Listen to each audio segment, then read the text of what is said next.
L'Andy Roamer, l'avantage c'est que c'est quand même un outil qui est infatigable. Le mien, je crois que je l'utilise depuis 7 ou 8 ans, un truc comme ça.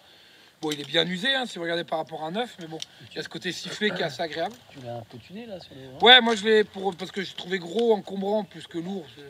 Donc pour éviter l'encombrement, tu l'usines un peu, comme c'est pas un point de sécurité direct. Voilà. Par contre, on remarquera que le point de renvoi est vachement plus haut et ça diminue vachement du freinage. Et il y a d'autres problématiques qu'on rencontre aussi quand on veut rajouter du frein.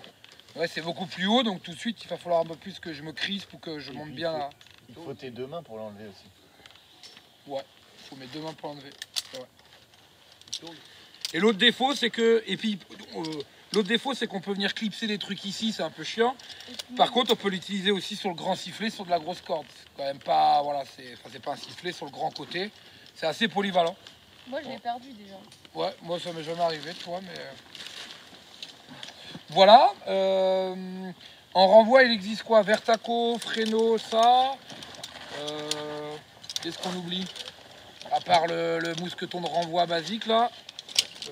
Les anciens spéléos utilisaient beaucoup cette technique-là, hein, Bruno, pendant un moment, ça a été fait, ça.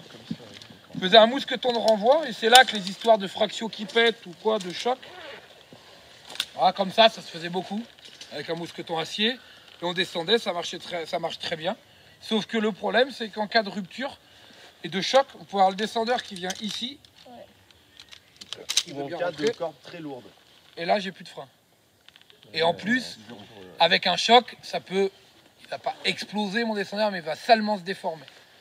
Donc voilà, c'est truc à éviter vraiment, à éviter tout court. Et il y a déjà eu des cas d'accident. Il n'y a pas eu un accident récemment, là, j'ai entendu parler d'un accident récemment.